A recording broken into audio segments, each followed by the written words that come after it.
कि लेडीज कौन सी ऐसी बीमारी आपसे छुपाती हैं जो कि उनको छुपानी नहीं चाहिए। बच्चे जब अच्छे से हाइजीन यूज नहीं करते तो भी इन्फेक्शंस हो जाते हैं, जैसे आप स्किन पर इन्फेक्शन हो जाता है। अब डाइट इतनी खराब हो गई है क्योंकि इंडियन डाइट में तो वैसे भी मीठा भी था और ग्रेन्स भी थे, लेकिन पहले तक पॉलिश्ड ग्रेन्स इतने ज्यादा नहीं थे। PCOS is a lifestyle problem. Infertility के विषय में क्या ये भी प्रॉब्लम कॉमन है? क्या ये जो इशू है ये खाली फीमेल के लिए है? प्रेगनेंसी के बाद लेडीज को डॉक्टर के पास चेकअप के लिए कब कब जाना चाहिए, किस किस स्टेज के बाद जाना चाहिए? हस्बैंड वाइफ जब भी प्रेगनेंसी प्लान कर रहे हैं तो पहले एक बार डॉक्टर की सलाह ले लें। इसमें अल्कोहल बिल्कुल नहीं होना चाहिए दोनों पार्टनर्स का, और स्मोकिंग भी नहीं होनी चाहिए। आजकल तो दूसरे पार्टनर का भी बोलना जरूरी हो गया क्योंकि आजकल तो बहुत लेडीज पीती है इसलिए तो एम्फेसिस इसलिए सही कहा।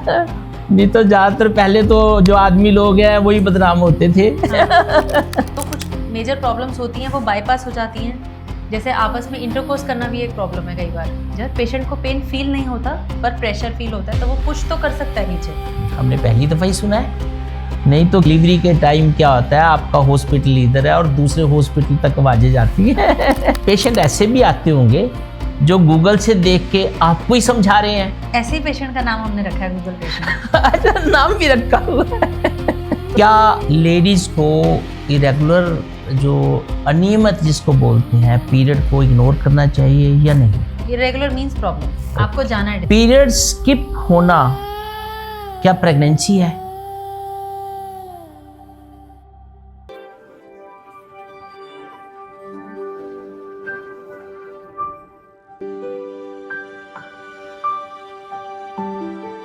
Talk show with Suman Binda. नमस्कार, मैं हूं आपका दोस्त सुमन बिंदल। टॉक शो विद सुमन बिंदल में आपका स्वागत है, जहां हम बात करते हैं रियल लाइफ की, रियल इश्यूज की और रियल सॉल्यूशंस की।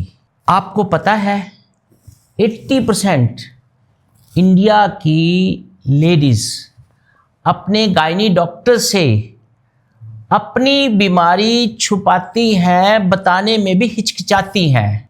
आज हम उस हिचकिचाने को डॉक्टर साहब के साथ जब हम बात करेंगे वो पूरा का पूरा चैप्टर हम लोग क्लियर करेंगे। और आज हम उन सवालों का जवाब डॉक्टर साहब से पूछेंगे जिसके लिए हर लेडीज को जानना बहुत जरूरी है। एंजॉय दिस एपिसोड और उन सवालों का जवाब आपके लिए जानना बहुत जरूरी है। आगे बढ़ने से पहले मेरे इस टॉक शो विद सुमन बिंदल को, मेरे इस चैनल को लाइक करें, शेयर करें और सब्सक्राइब करना मत भूलें, क्योंकि मेरी हर हफ्ते आने वाली मोटिवेटेड वीडियो सबसे पहले आप तक पहुंचे। बहुत फेमस, जिनका पूरे हिंदुस्तान में नाम है, डॉक्टर दीपिका जी, प्रसिद्ध गायनोलॉजिस्ट डॉक्टर। आज हम उनसे मुलाकात करवाते हैं जिनका अनुभव 15 साल से भी ज़्यादा है। सक्सेस रेट आप ये मान के चलिए 100% ही है। आज उनसे मुलाकात कर रहे हैं डॉक्टर दीपिका तनेजा जी। आपका बहुत बहुत स्वागत है इस शो में डॉक्टर साहब। नमस्ते, thank you so much. Thank you. Doctor साहब, मैं आपसे आपकी लाइफ जर्नी के विषय में एक दो क्वेश्चन पूछूंगा छोटे छोटे। क्या बचपन में ही ठान लिया था आपने कि मेरे को गायनोकोलॉजिस्ट बनना है, या आपकी फैमिली में पहले से कोई डॉक्टर था, या किसी ने आपको पुश किया? बताइए।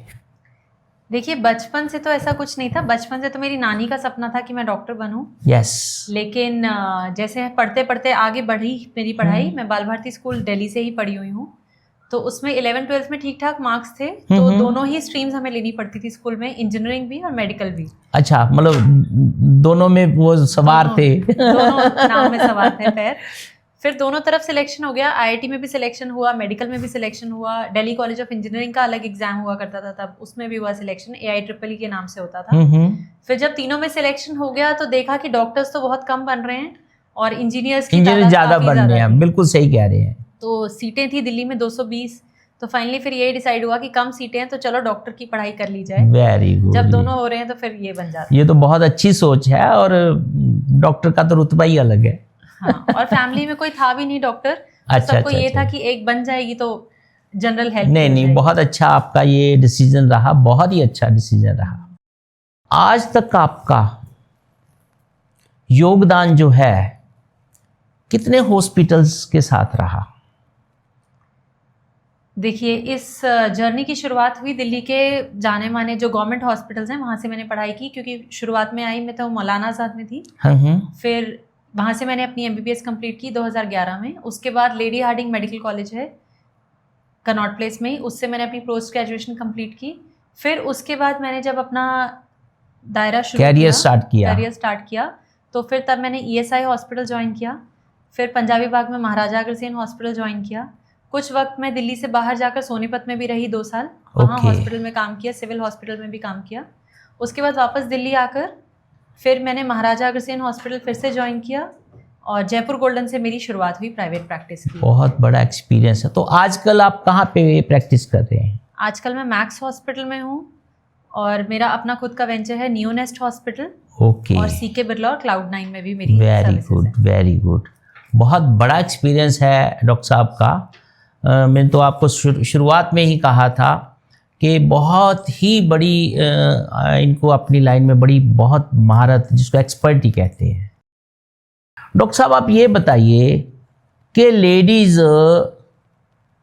कौन सी ऐसी बीमारी आपसे छुपाती हैं, इग्नोर करती हैं, जो कि उनको छुपानी नहीं चाहिए, क्योंकि आगे जाके वो एक बहुत बड़ी बीमारी बन जाती है? देखिए, जो शुरू से हमारे पास लड़कियां आती हैं जब 18 साल प्लस में होती हैं, तो सबसे इम्पॉर्टेंट चीज़ तो जो वो छुपाती हैं कि इरेगुलर पीरियड्स हो रहे हैं, या ज़्यादा फ्लो हो रहा है, कम फ्लो हो रहा है। पहली बात, उनको यही बताने वाला कोई नहीं है कि नॉर्मल क्या चीज़ है। जब नॉर्मल नहीं पता तो फिर वो अपने फ्रेंड से डिस्कस करती हैं, इवन मदर से भी डिस्कशन करते हुए थकती हैं या अवेयरनेस नहीं है, कहने का मतलब नहीं है, यही नहीं पता कि नॉर्मल क्या है और अब नॉर्मल क्या है, डिस्कशन करनी है डॉक्टर से। जो इरेगुलर पीरियड्स, क्या ये कॉमन है? इसके विषय में आपका क्या कहना है? ये आजकल बहुत ही कॉमन हो गया है। आजकल पीरियड शुरू हो जाते हैं 12 साल की उम्र से ही, तो उसके बाद पीरियड्स कुछ लोगों को 6-6 महीने में भी आते हैं, 2-2 महीने में भी आते हैं, 15-15 दिन में भी आते हैं। सबसे कॉमन रीज़न तो इसका PCOS होता है। ओके। या हार्मोन इम्बैलेंस। हम उसके विषय में भी नेक्स्ट स्टेप पे बात करेंगे। बिल्कुल करेंगे। और एक और कारण है कि बच्चे जब अच्छे से हाइजीन यूज़ नहीं करते तो भी इन्फेक्शंस हो जाते हैं। जैसे आप स्किन पर इन्फेक्शन हो जाता है, वैसे प्राइवेट पार्ट्स में भी, या जो हेयरी ग्रोथ वाला एरिया है, वहाँ पर भी इन्फेक्शन होने के काफ़ी चांसेस होते हैं। ठीक। अभी आपने कहा PCOS, यही ना? ये लेडीज में इतना कॉमन क्यों हो गया है? इसके पीछे क्या बात है, आप बताइए। देखिए, PCOS जो स्टार्ट होता है ना, पॉलीसिस्टिक ओवेरियन सिंड्रोम, अब नया नाम हो गया इसका, पहले PCOD बोला जाता था। हाँ जी। अब डाइट इतनी ख़राब हो गई है, क्योंकि इंडियन डाइट में तो वैसे भी मीठा भी था और ग्रेन्स भी थे, लेकिन पहले तक पॉलिश्ड ग्रेन्स इतने ज़्यादा नहीं थे। पहले चावल या गेहूं भी आता था तो उस पर ऑर्गेनिक चीज़ें ज़्यादा थी, पहले ऑर्गेनिक चीज़ें ज़्यादा थी, फाइबर रिच चीज़ें ज़्यादा थी, बाजरा, रागी, ये सब चीज़ें लोग यूज़ करते थे। अब आजकल वाइट पॉलिश्ड राइस या मैदे जैसी रोटी, तो फाइबर है ही नहीं डाइट। फाइबर तो है ही नहीं, अब तो खाली टेस्ट रह गया। हाँ, टेस्ट रह गया। और मिठाई चॉकलेट्स, ये सब चीजें, हाँ, वही टेस्ट रह गया ना जी। चिप्स, पिज्जा, बर्गर, इतने सारे हो गए। और इजी टू ईट फूड, जब भी आप ऑर्डर करेंगे तुरंत बर्गर पिज्जा तो मिल जाएगा। नॉर्मल या अच्छी चीज या ब्राउन राइस वाला पुलाव, ये आराम से नहीं मिलेगा। और आजकल जब भी कोई पार्टी वार्टी होती है तो वो राइस वाइस वाले तो बातें खत्म ही होगी। अब तो पिज्जा, बर्गर और यही चाहिए सबको, पास्ता वास्ता यही है। बिल्कुल ठीक आप कह रहे हैं। ये जो PCOS है, इसके क्या लक्षण क्या है? क्या ये क्योरेबल है? देखिए, पहले तो समझने की बात ये है कि ये खांसी जुकाम जैसी कोई बीमारी नहीं है कि हमने दवाई दी और वो ठीक हो गया। PCOS is a lifestyle problem. Okay. लोग मोटे हो जाते हैं या स्ट्रेस होता है लाइफ में या डायबिटीज जैसी सिचुएशंस होती हैं जिसकी वजह से पीसीओएस सरफेस करता है। जब पेशेंट हमारे पास आता है तो सबसे कॉमन जो प्रॉब्लम होती है उसकी वो होती है इरेगुलर पीरियड्स या वो कंसीव नहीं कर पा रहा होता है। Okay okay okay okay. PCOS और पीसीओडी यही ना? क्या फर्क है दोनों में? एक पुराना नाम है, एक नया नाम है। डी का मतलब होता है डिजीज, क्योंकि वो एक स्टिग्मा था, लोगों पर नाम लग जाता था कि ये आपको डिजीज हो गई है। डिजीज हो गई है। अब उसका नाम है सिंड्रोम, क्योंकि लिपिड प्रोफाइल भी खराब होती है, बहुत सारी चीजें हैं उसमें। पेशेंट हमारे पास 10 में से एक प्रॉब्लम के साथ आ सकता है। मतलब कि आपके कहने का मतलब ये है कि जैसे अभी आपने कहा, मतलब 10% लोगों को है ये प्रॉब्लम। 10% लोगों को बिल्कुल है, क्योंकि ये बहुत कॉमन सी आजकल प्रॉब्लम हो गई है। मतलब डॉक्टर साहब ने भी यही कहा कि 10% के एवरेज एक लगभग आती है। अब हम बात करेंगे आपसे इनफर्टिलिटी के विषय में। क्या ये भी प्रॉब्लम कॉमन है? इसके विषय में आपका क्या मिथ है? इनफर्टिलिटी कुछ तो कॉमन भी बहुत हो गई है और बन भी गई है, क्योंकि अब लोगों की लेट शादियां होने लग गई हैं। 35 to 40 पे लोग शादी करते हैं, 40 पे डिसाइड करते हैं कि हम फर्स्ट बेबी करेंगे। तो जो एज है लड़की की एज स्पेशली, जब वो क्रॉस होनी शुरू हो जाती है, 35 प्लस होनी शुरू हो जाती तो है, ये प्रॉब्लम स्टार्ट हो जाती है। ये प्रॉब्लम ये स्टार्ट हो जाती है। क्या आप अपने हिसाब से बताइए, क्या ये जो इशू है ये खाली फीमेल के लिए है या मेल के लिए भी होता है? ये मेल के लिए भी होता है, लेकिन मेल्स के लिए वो 40 प्लस में ज़्यादा स्टार्ट होता है। Okay. फीमेल्स के लिए 35 प्लस में जल्दी स्टार्ट हो जाता है। Very good. ये चीज़ें जो हम आज जिन चीज़ों पे चर्चा कर रहे हैं, बहुत ध्यान से फीमेल्स को सुननी चाहिए, बहुत ध्यान से, बिल्कुल स्किप मत करना। एंड तक हमारा एपिसोड नॉलेज से ही भरा हुआ है, स्किप बिल्कुल नहीं करना। मेरी स्पेशल रिक्वेस्ट है, हम आगे इसी एपिसोड में और नई नई जो चीज़ें हैं जो रूटीन में फीमेल्स को ज़रूरी जानना चाहिए उस पर चर्चा करते हैं। प्रेगनेंसी के बाद लेडीज़ को डॉक्टर के पास चेकअप के लिए कब कब जाना चाहिए, किस किस स्टेज के बाद जाना चाहिए? मान लीजिए पेशेंट ने कंसीव किया तो शुरू में 2 महीने पर एक बार चेकअप जरूरी है, ताकि हमें पता चल जाए कि बच्चे की ग्रोथ ठीक हो रही है, बच्चे में हार्ट बीट आ गई है या नहीं है। अच्छा, 2 महीने में हार्ट बीट स्टार्ट हो जाती है? स्टार्ट हो जाती है। ओके, मतलब आपके कहने उसके 2 बाद महीने या 6 to 8 वीक्स पर आप जरूर एक बार डॉक्टर से मिलिए, ताकि आपका फॉलिक एसिड जो शुरू में दवाइयाँ शुरू होनी है बच्चे की ब्रेन डेवलपमेंट के लिए, ओके, वो शुरू हो जाएंगी, और बच्चे की प्लेसमेंट ठीक है या नहीं, ग्रोथ ठीक है या नहीं, हार्ट बीट ठीक से आ गई है या नहीं, वो सब चेक हो जाएगा, एक बार ओके हो जाएगा। 2 महीने के बाद 2 महीने के बाद फिर मिलिए 3.5 महीने पर, तब एक लेवल 1 अल्ट्रासाउंड होता है जिसमें बच्चे के डिफेक्ट्स देखे जाते हैं। फिर 5th मंथ पे इंपॉर्टेंट है डिफेक्ट्स देखना, जिसमें लेवल 2 अल्ट्रासाउंड उसको हम बोलते हैं। यहाँ पर अब सारी जो डिफेक्ट बेस्ड टेस्टिंग है वो पूरी कंप्लीट होती है। डॉक्टर साहब का कहना ये है कि प्रेगनेंसी के बाद पहला जो स्टेप है 2 महीने में लेडीज़ को ज़रूर जाना चाहिए चेकअप के लिए। बिल्कुल इस बात को बिल्कुल मतलब सॉफ्ट में मत लीजिए। दूसरा ये है कि जैसे जैसे डॉक्टर साहब रिकमेंड करते हैं, इनके कहने का मतलब ये है कि और 2-2.5 महीने बाद फिर जाना चाहिए, 4-5 बार जरूर जाना चाहिए।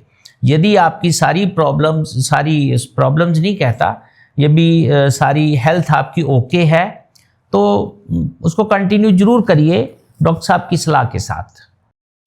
हस्बैंड वाइफ को प्रेगनेंसी से पहले कौन कौन सी सावधानियां बरतनी चाहिए, और उसके बाद प्रेगनेंसी के बाद कौन कौन से ऐसे टेस्ट जरूरी हो जाते हैं जो कि आपके हिसाब से मतलब बहुत ही ज़रूरी है, बताइए प्लीज़। हस्बैंड वाइफ जब भी प्रेगनेंसी प्लान कर रहे हैं तो पहले एक बार डॉक्टर की सलाह ले लेंगे, ताकि कोई प्री एग्जिस्टिंग प्रॉब्लम्स नहीं हो, जैसे कोई डायबिटीज़, थायराइड या कोई और मेटाबॉलिक डिसऑर्डर हो जो कि बच्चे को अफेक्ट कर सकता है, कोई जेनेटिक हिस्ट्री हो, वो एक बार सलाह करके एक बार हिस्ट्री टेकिंग और छोटे मोटे 2-3 टेस्ट होते हैं वो ज़रूर करा लें। उसके बाद जब प्लानिंग करें तो एक ओव्यूलेशन पीरियड बताया जाएगा आपको, उस पीरियड में अगर आप प्लान करते हैं तो जल्दी प्रेगनेंसी होने के चांसेस होते हैं। ओके। एक बार प्रेगनेंसी हो जाए या जब भी आप ट्राई कर रहे हैं उसमें अल्कोहल बिल्कुल नहीं होना चाहिए दोनों पार्टनर्स का, और स्मोकिंग भी नहीं होनी चाहिए। आजकल तो दूसरे पार्टनर का भी बोलना जरूरी हो गया, क्योंकि आजकल तो बहुत लेडीज पीती है। इसलिए तो एम्फेसिस मैंने इसलिए सही कहा, नहीं तो ज्यादातर पहले तो जो आदमी लोग हैं वही बदनाम होते थे। नहीं, अब दोनों को ही सेफ रहने की जरूरत है, क्योंकि बहुत ज्यादा साइड इफेक्ट्स आते हैं और बाद में आते हैं, तो फिर बाद में ये रियलाइजेशन हो और वो प्रेगनेंसी को अबॉर्ट करने की सोचें, उससे बेटर है कि पहले से ही ध्यान रखें अगर प्लान कर रहे हैं तो। बिल्कुल ठीक, बिल्कुल सही कह रहे हैं। डॉक्टर साहब का कहना है कि स्टार्ट टू एंड डॉक्टर साहब की जो है वो सुपरविजन में रहना बहुत ज़रूरी है, और इस दौरान जो भी टेस्ट ये लोग कहते हैं उनको आप प्रॉपर तरीके से उसको करवाते जाइए। आपके मुताबिक जो एक मैरिजेबल एज है वो क्या होनी चाहिए, मेल की और फीमेल की? देखिए, जो लीगल मैरिजेबल एजेस हैं 18 to 20 ईयर्स जो है हमारा, वो सरकार ने बहुत सोच समझ के बनाई है। अच्छा। क्योंकि तब तक आप पढ़ाई से थोड़ा सा फ्री हो गए होते हैं, थोड़ी सी समझ आ गई होती है, टीनेज ख़त्म हो जाती है, तो इंसान थोड़ा मैच्योरली बिहेव करता है। ये तो है, पर आजकल तो 18 to 20 मुझे बहुत यंग लगने लगी है, जैसे शादी होती है। अब तो मैच्योरिटी जब आ जाए तभी शादी करें, नहीं तो फिर भी एक क्या एज प्रेफर करते हैं आप? आई थिंक ग्रेजुएशन खत्म होके जब आप पोस्ट ग्रेजुएशन में शुरू हो जाते हैं तो आप थोड़ा सा फाइनेंशियली स्टेबल भी हो जाते हैं, so around 25 is a good age. 25 साल का मैरिज। अच्छा, male female both? Male female both. Okay, सबके करियर्स उसी से जुड़े हैं, एक नेचुरली degree complete हो है, गई। स्टडी से भी फ्री हो जाते हैं, मेच्योरिटी भी आ जाती है, और पैसा भी कमाने लग जाते हैं। ये तो बहुत जरूरी है ना, ये तो थोड़ा लाइफ में स्पार्क भी रहना चाहिए। नहीं, तो नेचुरली 35 तक है, bore तो हो जाते खुशियां तो उसी से ही आनी है। हैं। हाँ। खुशियां खाली कितना भी आप कुछ करते जाइए, जब तक पैसा नहीं होता तो खुशियां तो पूरी 100% आ ही नहीं सकती।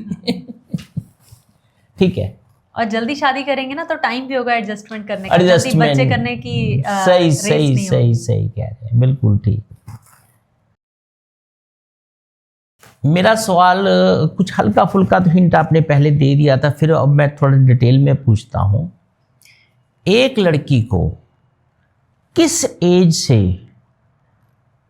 आपके पास टेस्टिंग के लिए या किसी मेडिसिन के लिए या चेकअप के लिए जाना जरूरी हो जाता है? आप क्या रिकमेंड करते हैं, वो क्या एज होनी चाहिए?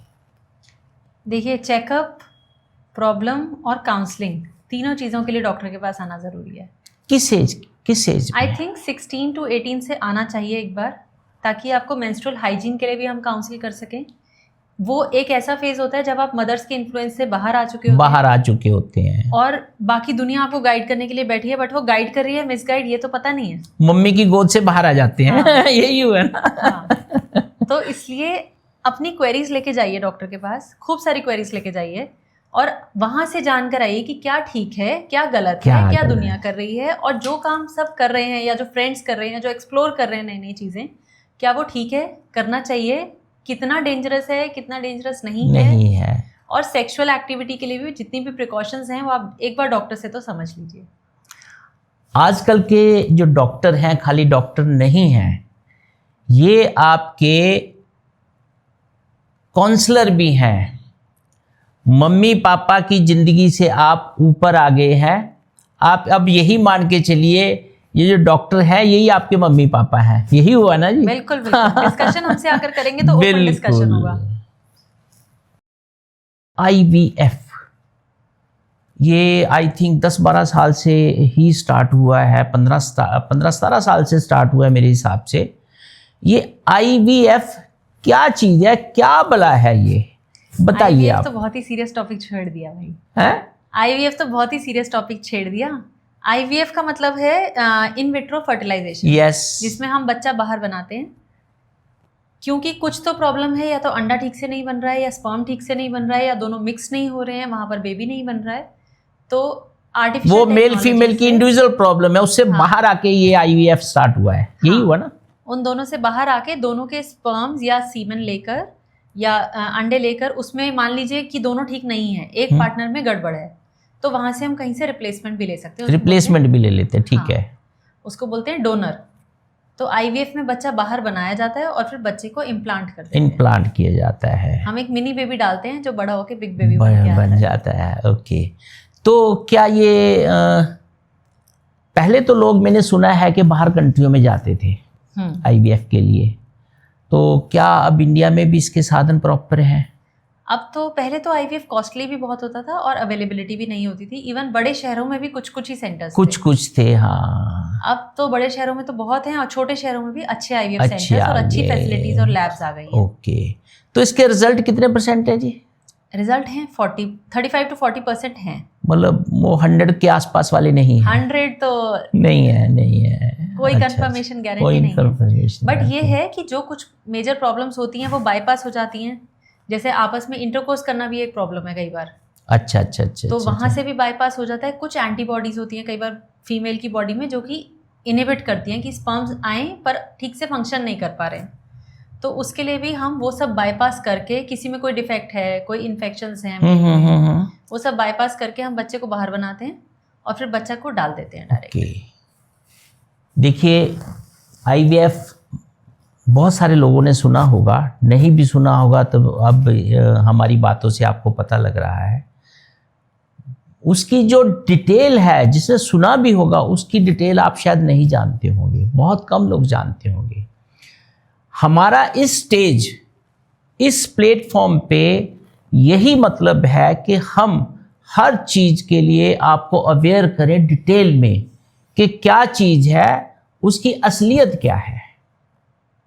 अब मेरा नेक्स्ट क्वेश्चन है डॉक्टर साहब से, ये आईवीएफ केवल फीमेल इश्यूज है या कहीं ना कहीं मेल फैक्टर भी है? देखिए, जो आपने बात पूछी ना, इसी में इसका जवाब है। लोगों को लगता है कि सारी जितनी भी आईवीएफ से हम प्रोसीड करते हैं 99% मान लो फीमेल इशू है, फीमेल इशू है भी जो होगा वो भी मानने को तैयार नहीं होगा। मतलब आदमी हमेशा सही है, हाँ, यही हुआ ना? टेस्ट ही नहीं कराते। पर ये है, फीमेल इश्यूज हमेशा ज़्यादा होते हैं। आप मान के चलिए कि 70 to 80% फीमेल इश्यूज होते हैं और सिर्फ 20 to 30% होते हैं मेल इश्यूज होते हैं। मतलब खाली लेडीज के ही खाली जिम्मा नहीं है, उसमें 20-25% तो जेंट्स के भी जिम्मेदारी है। अच्छा, एक बात जो लोगों को पता नहीं है, इसमें मेजर कंपोनेंट अनएक्सप्लेन्ड होता है कि दोनों ठीक है, सिस्टम भी ठीक है, सब कुछ ठीक है, इसको बोलते हैं हम अनएक्सप्लेन्ड इनफर्टिलिटी। वो भी टोटल कॉजेज का अराउंड 40% है, which is a big portion. अच्छा, कि सब कुछ ठीक होते हुए भी अगर कंसीव नहीं हो रहा है, मान लो 6 महीने आपने ट्रीटमेंट लिया, साल भर लिया, तो जो केसेस आईवीएफ में आते हैं वो अनएक्सप्लेन्ड भी आते हैं, इसमें कोई तो कारण नहीं इसका डॉक्टर साहब को भी नहीं पता लगता? इसमें सब कुछ ठीक है, बस एक चांस है, हर साइकिल में एक चांस है, 30% चांस है होने का। अच्छा। उसके बाद असिस्टिंग कर दिया, आईवीएफ कर दिया, आईयूआई भी एक टेक्निक होती है, ये सब भी कर दिया हमने, तो 30, 40, 50, 60% चांस हो गया मैक्सिमम। वो 100 तो कभी नहीं 100 तो नहीं है, खैर 100 तो किसी चीज में भी नहीं होता। हाँ, क्या कारण है उसको हम नहीं जान पा रहे हैं अभी तक, तो वो उसको हम अनएक्सप्लेन बोल देते हैं, जिसको कहते हैं कि भी भगवान की इच्छा है, यही हो गया ना?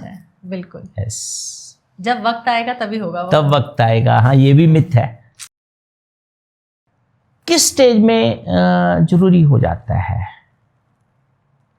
आईवीएफ ना एक वरदान आया है ट्रीटमेंट में कि जो लोग परेशान है, मान लो अंडा नहीं बन रहा है ठीक से, या पीरियड की साइकिल्स इरेगुलर हैं, ठीक से कंसीव ही नहीं हो पा रहे हैं, मेल फैक्टर में कुछ ऐसा है कि इंटरकोर्स करने में प्रॉब्लम है या कीटाणु ही अंदर से कम है, इंटरकोर्स भी हो जाता है, फिर भी टाइमिंग का इशू है, मान लो कुछ लोग हैं जो थोड़ा सेपरेटेड होकर रहते हैं, तो आईवीएफ एक ऐसी टेक्निक है जिसने इन दोनों को बाईपास कर लिया और आगे आगे ऐसी चीज़ पैदा कर दी कि आप परफेक्टली इसमें एंटर करके 90% चांस है कि आप फर्स्ट या सेकेंड साइकिल में बेबी लेकर जाएंगे। ओके। तो ये जब श्योरिटी मिल जाती है तो इन सब प्रॉब्लम्स को बंदा नज़रअंदाज करके आ जाता है। तो क्या आप खुद ही रिकमेंड कर देते हैं इसके लिए?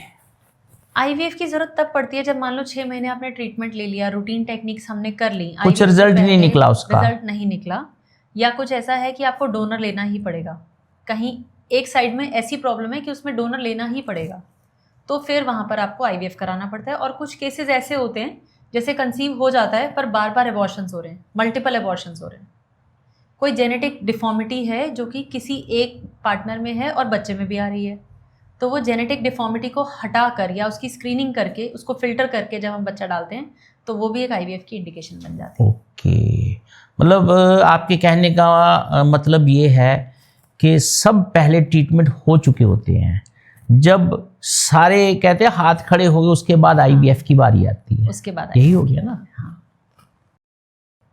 ये जो आईवीएफ का ट्रीटमेंट है इसके साइकिल में, पूरे कंप्लीट साइकिल में कितना टाइम लग जाता है? नंबर 1। नंबर 2, इसी के साथ ही इसमें लगभग कितना खर्चा आ जाता है? खर्चा भी important। इसके साथ तीसरा भी इसके साथ ही जोड़ देते हैं। क्या आईवीएफ करने वाले डॉक्टर्स आपसे अलग होते हैं कि आप लोग ही करते हैं? बताइए। देखिए, आईवीएफ का दूसरा नाम है रिप्रोडक्टिव मेडिसिन। तो जब आप ऑब्स गायनी कर लेते हैं, पोस्ट ग्रेजुएशन में हम 3 साल पढ़ाई कर लेते हैं, उसके बाद की जो पढ़ाई है वो आईवीएफ के लिए होती है। अच्छा। तो आईवीएफ स्पेशलिस्ट की डिग्री 1 साल फालतू होती है। और जब आप आईवीएफ करते हैं, मान के चलिए कि 2 साइकिल्स का आपको टाइम लेना पड़ेगा, क्योंकि 2 तरीके के ट्रांसफ़र्स होते हैं आईवीएफ में। एक होता है फ्रेश ट्रांसफ़र, जिसमें आपने उसी वक्त अंडा बनाया, हस्बैंड का सैंपल लिया या सीमेन का सैंपल लिया, बच्चा बनाया और सेम साइकिल में आपने ट्रांसफ़र कर दिया, दैट मीन्स फ्रेश ट्रांसफ़र। दूसरा कुछ तरीका होता है कि मान लीजिए आपने लाइनिंग तो बनाई, मतलब मदर को आपने रेडी करना है to take the baby. Okay. उस साइकिल में, सेम साइकिल में मदर रेडी नहीं है आपकी मेडिसिन के बावजूद भी, तो फिर उस एम्ब्रियो को फ्रीज किया जाता है, उसको बोलते हैं फ्रोजन ट्रांसफर। ओके। उसको फ्रीज करके रख देते हैं, फिर जब मदर बिल्कुल रेडी हो जाती है उसको अपटेक करने के लिए, फिर वो फ्रोजन एम्ब्रियो निकाल कर डाला जाता है। ठीक है। तो कई बार इसमें 1 से 2 से 3 महीने लग जाते हैं। 2-3 महीने का प्रोसेस है। हाँ। ओके। और एक साइकिल जिसमें कि एक बार एम्ब्रियो डाला गया, उसकी कॉस्ट अराउंड 1.5 to 2 लाख होती है दिल्ली में। 1.5 से 2 लाख। हाँ, एक साइकिल की कॉस्ट ओके। है। तो क्या इसके डॉक्टर अलग है? इट मीन्स उनकी पढ़ाई अलग है। अलग है। ओके। इसके बाद एक और इसी से रिलेटेड एक और चीज़ है, क्या आईवीएफ पहले हुआ, मान लो फेल हो गया, नहीं सक्सेस हुआ, दूसरी दफ़ा हुआ फिर सक्सेस नहीं हुआ, मतलब आपके मुताबिक कितने बंदा चांस ले लेता है? आजकल जो ट्रेंड चल रहा है उसमें ये है कि 2 चांसेस तो फिक्स लेते हैं। लेने हैं, ठीक है। पर उसमें 2 में भी हो जाता है, काफ़ी हो जाता है, बट अप टू 3 चांसेस आप ले सकते हैं। मतलब कि 3 चांस तक जो है वो पॉसिबिलिटी है, उसके बाद आपके मुताबिक पॉसिबिलिटी वो रहती थोड़ी नहीं, कम हो जाती है। उसके बाद फिर ट्रायल है, जैसे एक चांस में 60% चांस है, दूसरे में 70% हुआ, तीसरे तक में सारी चीज़ें क्रॉस करके 90 तक पहुंच जाता है। उसके बाद फिर 10% तो स्कोप ऑफ एरर भी है। ओके। फिर वो इंडिविजुअल है कि वो बिल्कुल सही है। देखिए, आईवीएफ के बारे में मेरी जनता, मेरी पब्लिक, इंडिया नहीं पूरे ऑल ओवर वर्ल्ड देख रहे हैं। हमने बड़े डिटेल में डॉक्टर साहब से पूछा, कोई भी हिडन नहीं है, साफ लफ्ज़ों में हर चीज़ डॉक्टर साहब बता रहे हैं। प्रेगनेंसी के बारे में पूछा, आईवीएफ के बारे में पूछा और जो भी चीज़ें हैं। अब हम नेक्स्ट स्टेप पे चलते हैं। डॉक्टर साहब ये बताइए कि जो स्टेम सेल्स है, इसका जो सैंपल है कब लिया जाता है? स्टेम सेल को लाइफ सेल आपने बोला, लाइफ सेल वो चीज़ है जो किसी भी चीज़ को नया बना देती है। तो नया बनाने की जो ज़मीन है या जो उपजाऊ ज़मीन है वो है यूट्रस और बच्चे का जो कनेक्शन है। जब बच्चा निकलता है तो उसके पीछे एक पार्ट आता है प्लेसेंटा आता है, ठीक है, प्लेसेंटा आता है। वो जो प्लेसेंटल टिश्यू है वही है वो सेल्स जो सब कुछ आगे जाकर कभी लिवर बना सकते हैं, कभी बोन मैरो बना सकते हैं, कभी आई का कोई सेल बना सकते हैं, कुछ भी बना सकते हैं। उनको बोलते हैं टोटिपोटेंट सेल्स। ओके। तो वो हम प्लेसेंटा से तब प्रिजर्व करते हैं जब हम डिलीवरी कंडक्ट करते हैं। जब बच्चा बाहर आता है उसके बाद वो सेल्स हमें मिल जाते हैं जिनको हम लाइफ सेल की तरह प्रिजर्व करते हैं। लाइफ सेल की तरह। ओके। आफ्टर डिलीवरी ठीक। ये कॉन्सेप्ट तो मेरे ख्याल अभी 12-15-17 साल से शुरू हुआ है ना जी? अभी थोड़ा पॉपुलराइज हो गया है, इंडिया में आए हुए हो गए 30-40 ईयर्स हो गए हैं। 30-40 ईयर्स हो गए। बट पॉपुलराइज अभी हुआ है, पॉपुलराइज ये 12-15-17 साल से हुआ है, पर ये हुआ ना जब नाम सुना हम तो तभी का ही कहेंगे। नहीं, लोगों को बिल्कुल पता अभी चलना शुरू हुआ है, पता भी और इम्पोर्टेंस भी बढ़ गई है, क्योंकि पहले इतनी प्रॉब्लम्स भी नहीं होती थी। जैसे जैसे कंट्री प्रोग्रेस करती है, डेवलपिंग नेशन से डेवलप नेशन में जाती है, तो कुछ कुछ वैसी प्रॉब्लम्स आनी शुरू हो जाती हैं जिनका ट्रीटमेंट हमें खांसी जुकाम या नॉर्मल इन्फेक्शंस नहीं है, वो ऐसी चीज़ें हैं जो वो जीन्स में हैं या वो सेल्स के बेस पर हैं, तो हमें उनको उसी तरीके से ठीक करना पड़ेगा। तो जब उनका ट्रीटमेंट ढूंढा गया तो हमें स्टेम सेल्स मिल गए। टेक्नोलॉजी भी बढ़ गई है पहले से, पहले आज से 20 साल पहले और आज में दिन रात का फर्क है। बिल्कुल। हर बच्चा, हर पेरेंट्स जो है ये यूट्यूब, इंस्टाग्राम, ये वो ज़्यादातर टाइम जो है उनका स्पेंड कहाँ होता है? मोबाइल को देखते हुए। रील्स। मेडिकल साइंस के हिसाब से क्या ये जो ट्रीटमेंट है स्टेम सेल्स वाला, क्या ये बिल्कुल ठीक है? मेडिकल साइंस क्या कहती है? देखिए, मेडिकल साइंस के हिसाब से जो हम स्टेम सेल्स प्रिजर्व करते हैं, अभी इनका यूज़ चल रहा है, रिसर्च में चलता ही जा रहा है। इसका बैंक्स बन गए हैं, स्टेम सेल बैंक्स बन गए हैं, बैंक बन गए हैं, ठीक है, बिल्कुल सही। तो वहाँ से जो चीज़ हम फेंकने वाले थे, which was going to the dustbin, अब हमने उसको प्रिजर्व कर लिया, बिल्कुल तो सही। सही। जिसका ट्रीटमेंट हमारे पास लाखों के इंजेक्शंस हैं इन्फेक्शंस को ट्रीट करने के लिए, या जैसे ब्लड कैंसर को ट्रीट करने के लिए बहुत महंगे महंगे इंजेक्शंस हैं आगे आगे कैंसर ट्रीटमेंट के लिए। तो अगर हम इनको यूज़ करेंगे तो हमारा जो रिजल्ट है वो बायोलॉजिकल फॉर्म में ज़्यादा अच्छा आएगा।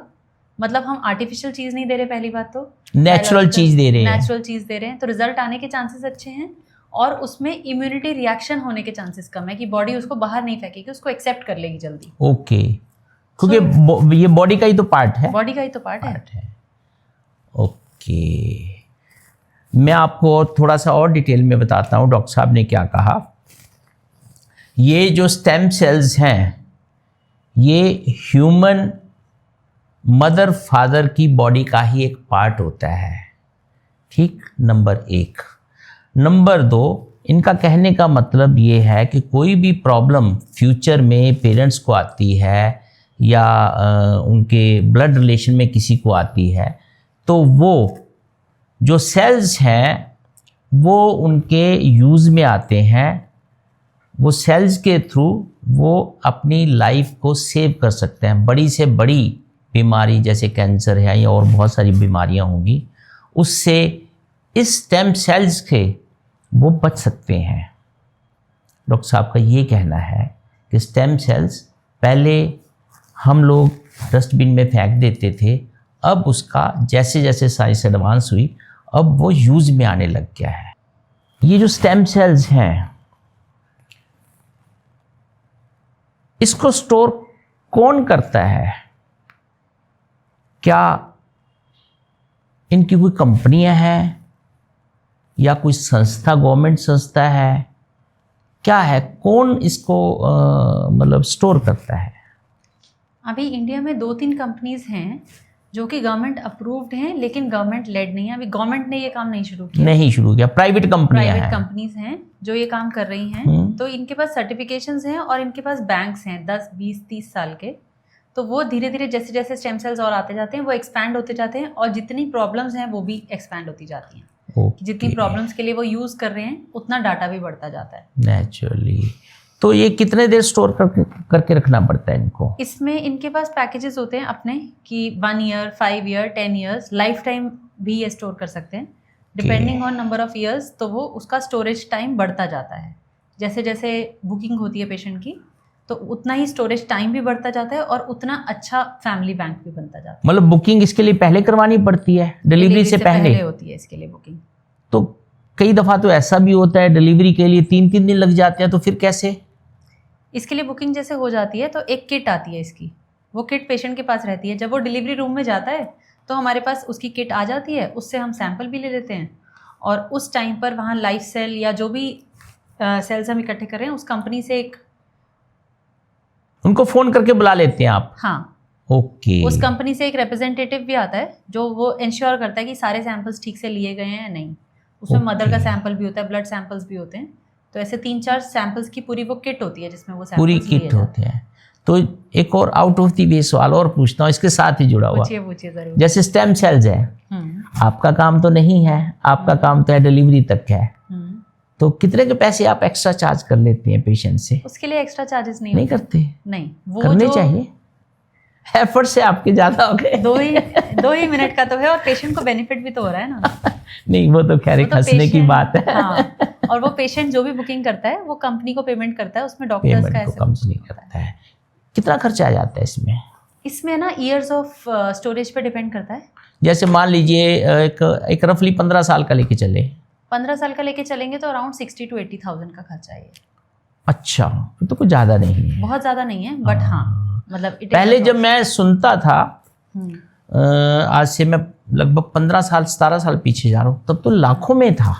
अच्छा, तब तो लाखों में था। मेरे को तब का एक आध कोई किस्सा ध्यान है, तो इनकी सुनने में भी नहीं आता था, नया नया ही था, तो लाखों में 5 लाख 4 लाख 3 लाख 2 लाख ऐसा था। हाँ। अब देखिए, मान लीजिए कोई छोटी मोटी प्रॉब्लम भी होती है, कोई छोटा सा ब्लड कैंसर भी डिटेक्ट होता है, तो डायग्नोसिस और टेस्ट और इन्वेस्टिगेशंस में ही पेशेंट का इतना खर्चा हो जाता इतना है खर्चा आ जाता है, बिल्कुल कि सही अगर कह ये रहे हैं। चीज़ हो तो फिर आगे की टेंशन कम हो जाती है। टेंशन कम हो जाती है, बीमारियों को क्योर करता है हाँ। ये। और वैसे तो no news is good news. सही न्यूज़ बात आ है। जाए तो फिर उसको तो देखना पड़ेगा। नहीं, बिल्कुल सही। एक सबसे बड़ा ये लोगों में वहम है या लोगों की सोच है, मेरे को नहीं पता। मैं आपसे पूछता हूँ, नॉर्मल डिलीवरी और सिजेरियन डिलीवरी में क्या फ़र्क है, और जो सिजेरियन है वो क्यों ज़रूरी हो जाता है?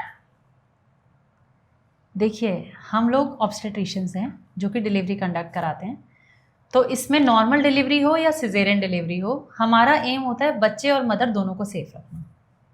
और क्योंकि हम वहाँ पर प्रेजेंट होते हैं, हमारी टीम्स होती हैं साथ में, तो नॉर्मल डिलीवरी में हम ज़्यादा एफर्ट डालते हैं, एफर्ट्स करते हैं। एफर्ट्स और ज़्यादा हो जाते हैं नॉर्मल डिलीवरी में, क्योंकि तुरंत हर मिनट पर हमें बच्चे की हार्ट बीट भी चेक करनी है, मदर को भी मोटिवेट करना है कि आप पुश कीजिए नीचे, तो ये सब चीज़ें, और ध्यान भी रखना है साथ साथ कि कोई उसका पैरामीटर प्रॉब्लम ना हो, उसका बीपी ना बढ़े, उसकी पल्स ना बढ़े, उसका ब्लड लॉस ज़्यादा नहीं होना चाहिए। तो नॉर्मल डिलीवरी में बहुत एफर्ट्स होते हैं, और सिजेरियन डिलीवरी में हम तब जाते हैं जब हमारा नॉर्मल डिलीवरी का एफर्ट फेल हो जाता है। फेल हो जाते हैं, ओके। उसके लिए हमारे पास बहुत बैकअप भी होता है, कम से कम 3-4 डॉक्टर्स होते हैं हम जो नॉर्मल डिलीवरी कंडक्ट कराते हैं। साथ में बच्चे की हार्ट बीट मॉनिटरिंग के लिए भी एक मशीन रहती है हमेशा, ताकि उसमें ना पेशेंट को कन्फ्यूजन हो ना डॉक्टर को कन्फ्यूजन हो कि हमने कुछ कह दिया। बिल्कुल आप मॉनिटर पे देख सकते हैं कि बच्चे की हार्ट बीट कैसी चल रही है। बिल्कुल ही ज़रूरी हो जाता है, तो उन कुछ केसेस में सिजेरियन की ज़रूरत पड़ती है। सिजेरियन नहीं तो जनरल क्या लोगों का मिथ है, लोग सोचते हैं कि डॉक्टर साहब के पास जाओ तो सिजेरियन तो होना ही होना है, बट ऐसा नहीं है। तो आप मानेंगे नहीं, पेशेंट अपनी रिक्वायरमेंट लेके आता है कि हमें सिजेरियन कराना है, हमें ट्रायल। वो भी है, वो भी बिल्कुल सही कह रहे हैं, बिल्कुल सही कह। आजकल ये भी चीज़ चलन में आ गई है कि डॉक्टर के पास जाती ही है कि मेरे को नॉर्मल डिलीवरी चाहिए ही नहीं, चाहिए ही सिजेरियन। ये ना खिचड़ी बन गई है। हाँ, जैसे अभी आपने कहा, कुछ लोग कहते हैं सिजेरियन चाहिए, कुछ लोगों का विचार है कि डॉक्टर साहब के पास जाएंगे, नॉर्मल तो सोचते ही नहीं, जाती चीरा फाड़ी कर देंगे, सिजेरियन कर देंगे। अब क्या समझाएं किसको? ये डॉक्टर लोग ही बहुत अच्छी तरह जानते हैं कि किस पोजीशन में क्या सर्विसेज होनी चाहिए। और एक तो ये मैं कहना चाहूँगी कि बैकअप बहुत ज़रूरी है। अगर आपके डॉक्टर या वो टीम उस वक्त है, जूनियर डॉक्टर की बात मैं नहीं कर रही, सारे गायनेकोलॉजिस्ट ही हैं, अगर वो आपको मॉनिटर कर रहे हैं तो डेफिनेटली वो आपको नॉर्मल डिलीवरी की तरफ ही प्रमोट करेंगे। वो तो खैर है, ये तो लोगों का एक वहम है कि जी डॉक्टर साहब के पास जाओ तो सिजेरियन होगा ही होगा, बट ये वहम है, वहमों से दूर रहिए। और अब तो हमने सिजेरियन के बाद भी नॉर्मल डिलीवरी कराना शुरू कर दिया है। कैसे? इसको बोलते हैं वीबैक। वो कैसे? Vaginal birth after caesarean. अच्छा, मान लो किसी का पहले सिजेरियन हुआ है, हाँ, तो अगर 3 साल का टाइम कंप्लीट हो गया है और उसके स्टिचेस पक्के हैं, तो हम नॉर्मल डिलीवरी नॉर्मल, अच्छा, और कराते भी हैं। कराते भी हैं। Is it possible? ऐसा हुआ है। अच्छा, और 2 सिजेरियन के बाद भी नॉर्मल डिलीवरी हुई है। वो बहुत रेयर चांस है, पर सिजेरियन के बाद नॉर्मल तो बहुत हुई है हमारे पास। ओके। क्या पेशेंट के मन में कैसे विश्वास होता है, जैसे अभी आपने बात कही कि भी पहले सिजेरियन हो गया, अब आप कह रहे सिजेरियन के बाद 3 साल के पीरियड के बाद नॉर्मल डिलीवरी भी पॉसिबल है, तो क्या कैसे विश्वास हो सकता है? इसमें ना पेशेंट और डॉक्टर दोनों की ही सांठगांठ बहुत ज़रूरी है। पेशेंट अपना शुरू से अपना दवाइयाँ ठीक से ले, न्यूट्रिशन अच्छे से ले, प्रोटीन्स अच्छे से ले, एक्सरसाइजेस करे। प्रेगनेंसी में काफ़ी सारी एक्सरसाइजेस होती हैं जो पेशेंट्स कर सकते हैं, तो एक्सरसाइज भी करें। और उसके बाद जब हम उनको प्रोमोट करते हैं कि आप नॉर्मल डिलीवरी के लिए हम करवाएंगे, तो हम भी उनको अच्छे से मोटिवेट करते हैं। हमारे पास बहुत सारे तरीके होते हैं जिनसे हम उनका पेन कम कर सकते हैं। पेन एक ऐसी चीज़ है जिससे पेशेंट चिल्लाने लग जाता है कि अब मुझसे सहा नहीं जा रहा है। बिल्कुल बिल्कुल सही। तो पेन कम करने के लिए हमारे पास एक टेक्निक होती है, उसको बोलते हैं एपिड्यूरल। अच्छा। उससे पेनलेस हो जाता है प्रोसीजर। पेशेंट को पेन फील नहीं होता पर प्रेशर फील होता है, तो वो पुश तो कर सकता है नीचे, लेकिन पेन नहीं होता, पेन नहीं फील होता। जब ये पेन तो ठीक हो जाता है तो पेशेंट कोऑपरेटिव हो जाता है। ये तो हमने पहली दफ़ा ही सुना है। नहीं तो क्या होता है डिलीवरी के टाइम, क्या होता है आपका हॉस्पिटल इधर है और दूसरे हॉस्पिटल तक आवाजें जाती हैं। इसी को आजकल बोलते हैं पेनलेस लेबर। अच्छा, ये बहुत नई चीज़ है डॉक्टर साहब ने बताई। पेनलेस जो डिलीवरी है वो भी पॉसिबल है। आजकल देखिए इनका कहना बिल्कुल सही है, साइंस बहुत एडवांस हो चुकी है, टेक्नोलॉजी बहुत बढ़ गई है, हर चीज़ पॉसिबल है। इसके लिए सबसे मेन बात यह है कि आप डॉक्टर साहब की सुपरविज़न में स्टार्टिंग से ही चलेंगे तो आपके लिए बहुत बेनिफिशियल है, ये बहुत बेनिफिशियल रहेगा आपके लिए। कुछ हमारे एपिसोड में इसी से रिलेटेड कुछ फनी टाइप के भी क्वेश्चंस हो जाने चाहिए। फनी टाइप के जरूर हैं पर नॉलेजेबल हैं आपके लिए। डॉक्टर साहब मेरे को ये बताइए, जब डिलीवरी का टाइम होता है आपको क्या पेशेंट बहुत टेंशन देता है? पेशेंट टेंशन देता है या बाहर के जो रिलेटिव बैठे हैं वो टेंशन देते हैं? बाहर के जो रिलेटिव बैठे हैं वो टेंशन देते हैं। वो टेंशन देते हैं। मैडम क्या चल रहा है? क्या हम आ जाए अंदर? सही कह रहे हैं। मतलब पेशेंट की बजाय जो बाहर रिलेटिव होते हैं वो टेंशन बनाए रखते हैं, बार बार क्या हुआ जी, कितना टाइम लगे, यही बात है। पल पल की खबर चाहिए उनको। अक्सर आपके पास तो 150 पेशेंट कम से कम डेली जरूर आते होंगे, ओपीडी में आते हैं, कोई सिजेरियन है, किसी का कुछ है, किसी का कुछ है। एक कॉमन सा एक्सक्यूज जो पेशेंट जो है, ऐसा कौन सा कॉमन एक्सक्यूज देता है आपको जो हर पेशेंट देते ही रहता है, जिससे आप भी आदी हो चुके हैं? मैडम दवाई भूल गए। भूल गए, कल घूमने गए थे, कल फास्ट था, आज सोचा शाम को ले लेंगे, फिर देखा तो दवाई पढ़कर समझ नहीं आई, सोचा कल तो मिल ही रहे हैं आपसे पूछ लेंगे कैसे खानी है। सही बात है, सही बात, बिल्कुल सही कह रहे हैं। ये होता अक्सर ऐसा ही है। आजकल तो गूगल बाबा हर एक के हाथ में है। बिल्कुल, हर बंदा गूगल देखता है। कुछ भी कहीं जाना है, कहीं लोकेशन पे जाना तब भी गूगल है, कहीं पढ़ाई करनी तब भी गूगल है, आपके पास जाना है तब भी गूगल है। कुछ पेशेंट ऐसे भी आते होंगे जो गूगल से देख के आपको ही समझा रहे हैं। गूगल, ऐसे ही पेशेंट का नाम हमने रखा है गूगल पेशेंट। अच्छा, नाम भी रखा हुआ है। तो जो गूगल से आते हैं उनके पास अपने विचार होते हैं, उनको समझाना बहुत मुश्किल है। मुश्किल हो जाता है। ये आप जो कर रहे हैं वो गलत है, उसको छोड़िए, अब ये सीखिए, नया सीखना। मतलब आपको पढ़ाने आते हैं वो। बिल्कुल। जो डॉक्टर्स की हैंडराइटिंग है वो जानकर के ऐसा लिखते हैं या उनकी हैंडराइटिंग ही ऐसी होती है? इसमें क्या मिथ क्या है जो किसी से पढ़ी नहीं जाती? वो सिर्फ केमिस्ट पढ़ लेता, आप ऐसे ऐसे करके ऐसे लिख देंगे ना तो वो बिल्कुल एक्यूरेट पढ़ लेता। क्या है क्या इसमें? अब तो ऐसा हो गया है कि इसी का तरीका हमारे लिए निकाला गया है। अब हमें टाइप करनी पड़ती है प्रिस्क्रिप्शन। टाइप करेंगे नहीं तो नहीं जाएगी प्रिस्क्रिप्शन। अच्छा, मैंडेटरी है ये? मैंडेटरी टाइपिंग हो गई है। मैंडेटरी कॉपी रखना भी मैंडेटरी हो गया। आपको 5 साल तक हमें अब कॉपी रखना पड़ता है। रिकॉर्ड? रिकॉर्ड रखना पड़ता है। तो अपनी अच्छा। हैंडराइटिंग खुद को समझ तो आनी चाहिए, अगली बार लिखना सही है भाई, तो खुद को भी तो सुधर गए। पता होनी चाहिए। सही है, बिल्कुल। देखो ऐसे डॉक्टर होने चाहिए जो अपनी सच्चाई भी बोलते हैं कि खुद को भी तो पता होना चाहिए मैं लिखा क्या है। आज हमें डॉक्टर दीपिका तनेजा जी, इन्होंने लेडीज़ की हेल्थ इश्यूज के बारे में बहुत डिटेल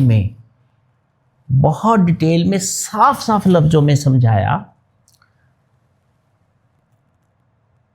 लाखों लोगों को इनकी ये बताई हुई बातें, लाखों लोगों को हिंदुस्तान या हिंदुस्तान से बाहर डेफिनेटली लेडीज़ को खास करके, लेडीज़ का ही है, लेडीज़ को खास करके बहुत लाभ पहुंचा होगा। अब हम मेरा जो लास्ट में हम लोग एक रैपिड फायर राउंड होता है जिसमें हम लोग 10 क्वेश्चंस यस और नो में पूछते हैं, या हल्की फुल्की ब्रीफ में आप उसको बताएंगे यस नो या ब्रीफ में। ठीक है। क्या लेडीज़ को इरेगुलर जो अनियमित जिसको बोलते हैं पीरियड को इग्नोर करना चाहिए या नहीं? बिल्कुल नहीं, नहीं, बिल्कुल नहीं। ये मानना ही गलत है कि इरेगुलर पीरियड्स हो सकते हैं और वो नॉर्मल है। Okay. Irregular means problem, irregular means problem. आपको जाना है डिस्कस करना। जाना डॉक्टर के पास, बिल्कुल। प्रेगनेंसी प्लान करने की सही एज क्या है? देखिए मुझसे पूछेंगे तो 25 to 30 है, Okay. लेकिन काफ़ी लोग डिसएग्री करेंगे इसके लिए करियर के हिसाब से, बिकॉज लड़कियों का करियर ही आप कह सकते हैं कि 25-30 पे तो शुरू हो रहा होता है। ओके। बट सोचिए ज़रूर इस बारे में एक बार। सोचिए तो क्या जैसे जैसे आप कह रहे हैं 30 के बाद क्या कहीं ना कहीं प्रॉब्लम क्रिएट करती है? क्रिएट हो सकती है। 30+ में थोड़ा हमें ध्यान रखने की ज़रूरत ध्यान रखने की ज़रूरत है।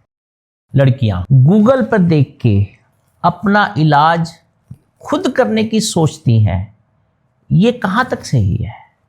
ये बिल्कुल गलत है। वही आप फिर गूगल पेशेंट बन जाते हैं, क्योंकि पेशेंट इतनी दवाइयाँ खा के आता है, इतने ट्रीटमेंट करके आता है और सब गलत और थोड़े थोड़े, तो हमारे पास एक रेजिस्टेंस क्रिएट हो जाती है, फिर हमें और ऊपर की दवाई देनी पड़ती है। और ऊपर की दवाइयाँ देनी, मतलब जो हमने स्टार्टिंग में उसको कवर करना था तो उसके लिए एक तो टाइम लगेगा और फिर कवर होगा या नहीं होगा वो बात की बात है। बिल्कुल।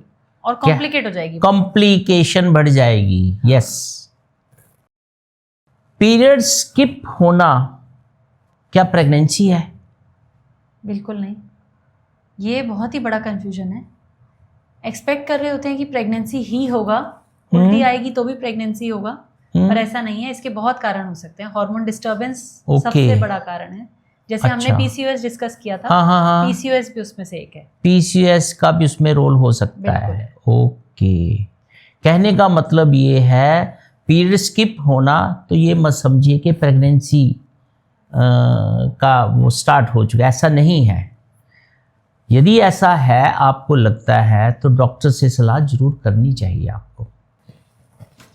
गूगल से रिलेटेड एक और क्वेश्चन है मेरे पास, सच सच बताना, क्या आप भी कभी कभी गूगल देख के इलाज करते हैं? सच बताना। अभी तक तो जरूरत नहीं पड़ी, जरूरत सच में नहीं पड़ी जरूरत। सही है। क्योंकि गूगल जितने ऑप्शंस दिखाता है या जितने पेशेंट्स दिखाता है, आई थिंक एक गवर्नमेंट हॉस्पिटल से करने के बाद आपको उतने पेशेंट आप देख लेते हो अपने देख लेते हो कि शायद प्राइवेट प्रैक्टिस में भी इतने नहीं मिलेंगे जितने आप देखते हो। आपके हिसाब से एक कंफ्यूजन और क्रिएट हो जाती है। बिल्कुल।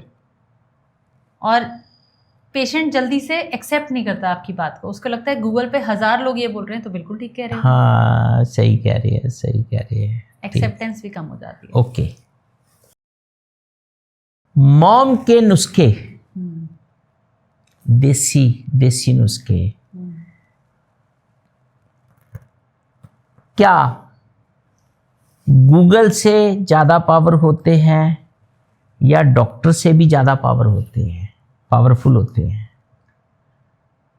जो मॉम के नुस्खे हैं उसमें बहुत सारी डाइटरी सप्लीमेंटेशन है जो पुराने ज़माने में कही गई थी कि जैसे मान लो मखाने में कैल्शियम ज़्यादा है, हाँ, तो वो ऐसे सप्लीमेंट्स थे जो ऐसे उनको नुस्खों की फॉर्म में डिज़ाइन किया गया कि वो चीज़ आप ज़्यादा लेंगे तो एक पर्टिकुलर चीज़ में बेनिफिट होगा, बेनिफिट होगा और होता भी है। और होता भी है। हाँ, तो वो कर लेना चाहिए, बट अगर आपको उसको करने के बाद भी कुछ प्रॉब्लम फेस हो रही है तो आप डेफिनेटली डेफिनेटली डॉक्टर के पास जाइए। डाइटरी डेफिशिएंसीज के लिए ज़रूर मॉम के नुस्खे काम कर जाते हैं। हाँ, वो कहते हैं ना देसी नुस्खे जो है और नानी दादी के नुस्खे हैं वो होते हैं डाइट से रिलेटेड होते हैं। भाई तू देसी घी खा ले, भाई तू मखाने खा ले, भाई तू ये बादाम खा ले और ये खा ले, शहद ले ले, खांसी होगी तो शहद ले ले, ऐसा। ठीक। प्रेगनेंसी रोकने के लिए क्या बर्थ कंट्रोल पिल्स जो आती हैं ये कहाँ तक सही है? बर्थ कंट्रोल पिल्स में आपको रेगुलर लेनी पड़ती हैं। 21 दिन की जो गोलियां होती हैं माहवारी को स्टेबलाइज करने के लिए, बहुत अच्छी रहती हैं। बहुत मिसकंसेप्शंस हैं इनके बारे में कि नहीं लेनी चाहिए, पर आप लगातार इनको ले सकते हैं बिना दिक्कत किए। 3 साल तक आप लगातार ले सकते हैं। नहीं तो 3 साल मतलब डेली आप ले सकते हैं। 21 दिन की गोलियों का पत्ता आता है, वो 21 दिन का एक किस्म का कोर्स हो गया आपके कोर्स हो हिसाब गया। से। तो 21 दिन बाद 21 दिन के बाद 7 दिन का गैप देंगे, फिर दोबारा शुरू करेंगे।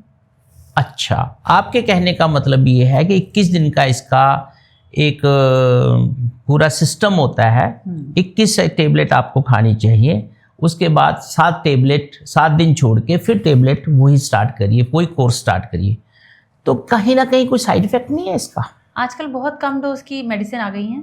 अच्छा, बल्कि अच्छा इफेक्ट है, वेट गेन भी नहीं होता, ब्लड लॉस भी नहीं होता बॉडी से, तो पेशेंट एनीमिक आपके मुताबिक मतलब ठीक है, यही हुआ? बिल्कुल। बस याद रखने की बात है, याद जरूर रखिए, भूलना नहीं है। देखो वो तो अब लेने वाला देखे क्या करना है उसने। प्रेगनेंसी के बाद क्या आपको पता लग जाता है लड़का है या लड़की है? अरे बाबा, नहीं पता लगता, कुछ नहीं पता चलता हमें। कुछ लोग तो कहते हैं डॉक्टर को पता होता है तो, पर वो बताते नहीं। डॉक्टर को कुछ नहीं पता चलता, और जो लोग बताते भी हैं ना वो सब तुक्के मार रहे होते तुक्के मारते हैं, ऐसा कुछ नहीं हैं। है। कुछ नहीं है। जब डिलीवरी होती है तभी पेशेंट को और हमें तभी पता चलता है। एक और इसके साथ छोटा सा और क्वेश्चन जोड़ देता हूं मैं। जो पेशेंट या उनके घर वाले आपको कंपेल तो बहुत करते हो, डॉक्टर साहब आप बताओ तो सही, किसी को नहीं बताते, ऐसा भी होता है? पीछे इतना नहीं पड़ते। दिल्ली का थोड़ा माहौल भी ठीक है।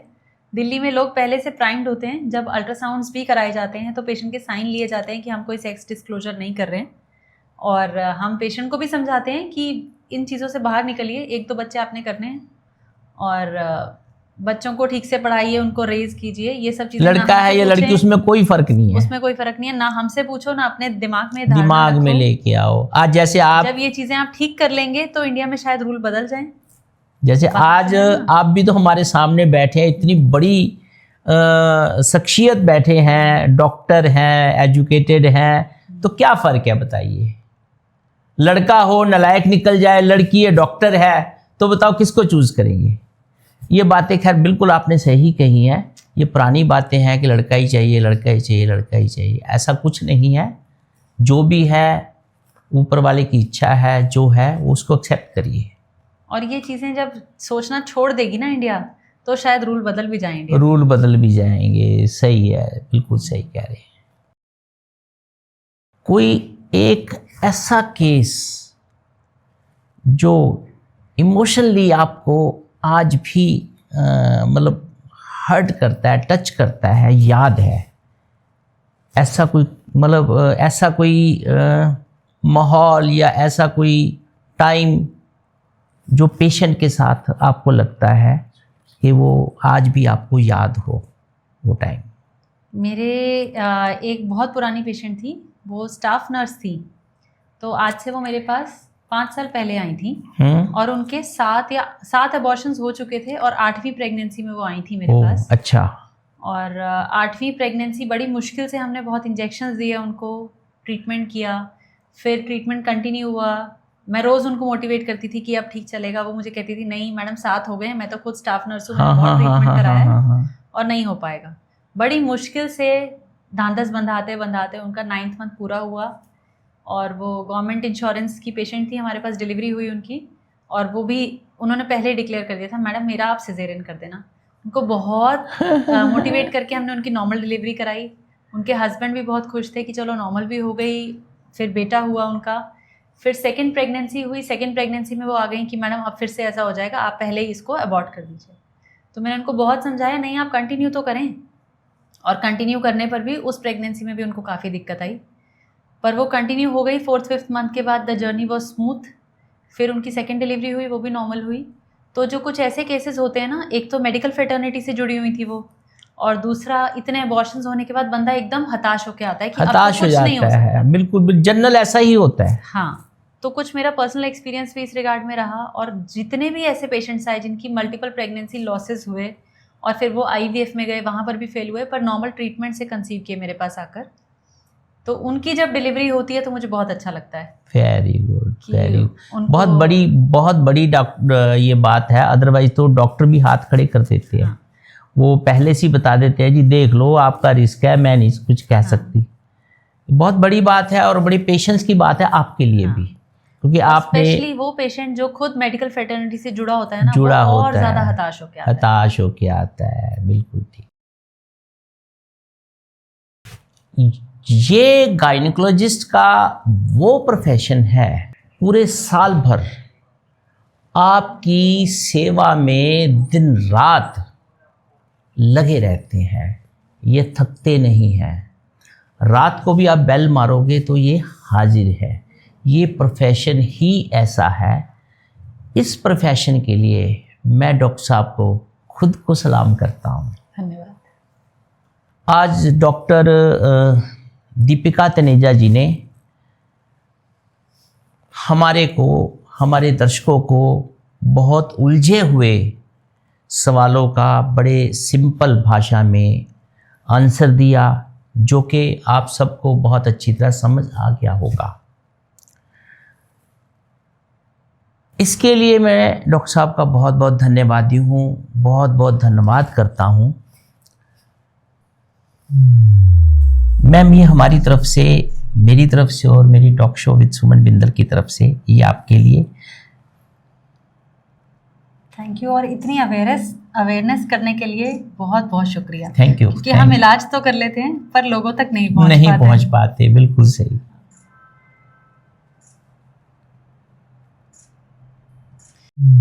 हम कितने के लिए समय निकालते हैं, सोशल मीडिया के लिए समय निकालते हैं, बट हेल्थ के लिए समय नहीं निकालते।